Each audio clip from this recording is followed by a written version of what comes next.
शासन की मंशा को ठेंगा दिखाने वाला बलिया का जिला अस्पताल एक तरफ त्राहिमाम कर रहा है तो वहीं दूसरी तरफ दलालों और गुंडों का वर्चस्व सरकारी अस्पताल में कायम हो गया है। दरअसल मामला एक स्थानीय पत्रकार से जुड़ा हुआ है, जहां जिला अस्पताल के सीएमएस को अस्पताल की दुर्व्यवस्थाओं की तस्वीर दिखाना इतना नागवार लग रहा है कि पत्रकार को अपने चैम्बर में बुलाकर एफआईआर की धमकी देना शुरू कर दिया है।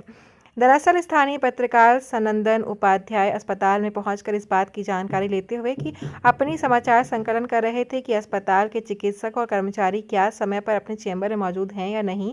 जब पत्रकार अस्पताल में मौजूद ट्रॉमा सेंटर पहुंचा तो पत्रकार का सामना युवक से हुआ, जिसने समाचार संकलन करने का विरोध किया और बदतमीजी करते हुए पत्रकार को सीएमएस के कार्यालय में जबरिया ले गया। फिर क्या था, सीएमएस डॉक्टर दिवाकर सिंह को पत्रकार द्वारा सच की पड़ताल करना नागवार लगा और धमकी देते हुए कहा कि हमारे यहाँ पत्रकार आते हैं तो चाय पानी पीते हैं और चले जाते हैं, बिना मेरे अनुमति के किसी को अस्पताल की खबर करना मना है। यही नहीं, सीएमएस ने अपने धमकी में पत्रकार सनंदन पर एफआईआर कराने तक की धमकी दे डाली। जहां पत्रकारों के साथ सामंजस्य बनाकर अस्पताल की व्यवस्थाओं को दुरुस्त करने की जिम्मेदारी है, वहां किसी भी पत्रकार को धमकी देना इस बात को आईने की तरह साफ दिखा देता है कि अस्पताल की दुर्व्यवस्था के जिम्मेदार शासन की मंशा को किस तरह से धत्ता लगा रही है, जहां अपनी सच्चाई को छुपाने के लिए अस्पताल के गुंडों को शरण दिया जा रहा है। परिचय दीजिए अपना। मैं सनंदन उपाध्याय पत्रकार हूँ।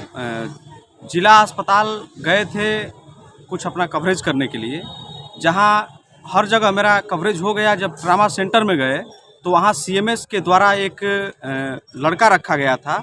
उसने कहा कि यहाँ कोई भी वीडियो बनाए या कोई भी पत्रकार आए तो उसको सीएमएस के यहाँ मुझे ले जाना है, ये मेरी मजबूरी है। उसने ले गया सीएमएस के पास। सीएमएस ने मुझसे कहा कि आप पत्रकार हैं या क्या हैं, इससे कोई मतलब नहीं है, लेकिन आप बिना अनुमति के यहाँ कवरेज कैसे कर सकते हैं। यहाँ तमाम लोग आते हैं, चाय पानी पी करके और घर चले जाते हैं, और आपको खबर करने की जब ज़्यादा ललक लगी है तो आप पर हम एफआईआर करा देंगे, नहीं तो आप सुधर जाइए। आप खबर करने गए थे हॉस्पिटल में, ट्रामा सेंटर में, किस तरीके की खबर थी? मतलब अनियमितता था, क्या था? तमाम खबरें चली हैं कि डॉक्टर अस्पताल में समय से नहीं बैठते हैं। उसी को लेकर के मैंने कवरेज करने गया था वहाँ पे, जो सीएमएस ने ऑफिस में बुला करके और चाय पानी के लिए कहे कि चाय पानी करिए और यहाँ से चले जाइए आराम से। यहाँ कवरेज करने के चक्कर में पड़ेंगे तो आप पर हम एफआईआर कराएंगे, जो मेरे पास ऑन रिकॉर्ड है। कैसी मानसिकता लग रही थी सीएमएस की? सीएमएस की अब मानसिकता मैं क्या बताऊँ। मैं तो वहाँ सच्चाई दिखाने, जनता की आवाज़ बन करके मैं गया था वहाँ पे, लेकिन अब उन्होंने इसको रोकने का प्रयास किया तो आप समझ सकते हैं कि सीएमएस की मानसिकता है क्या।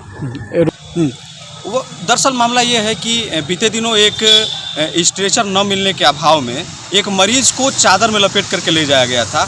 उसकी खबर मैंने प्राथमिकता से चलाई थी, जिसे सीएमएस आक्रोशित थे और आज कई दिनों से सोच रहे थे कि मुझसे मिलें, जो कि आज उन्होंने एक लड़का लगा करके और चैम्बर में बुला करके और इस तरह का वो बर्ताव किए हैं। उनकी मेन मानसिकता यही है कि यहाँ खबर न चलाएं, चाय पानी मेरे ऑफिस में करें और घर चले जाएं। दरअसल यही मामला है। चादर में लपेटकर एक मरीज को ले जाया जा रहा था। मुझे बर्दाश्त नहीं हुआ, मैंने वीडियो बनाया और खबर चलाया, जो कि सीएमएस के लिए ये चले। आखिरी सवाल, किस तरीके की अनियमितता देखी जा रही है अस्पताल में?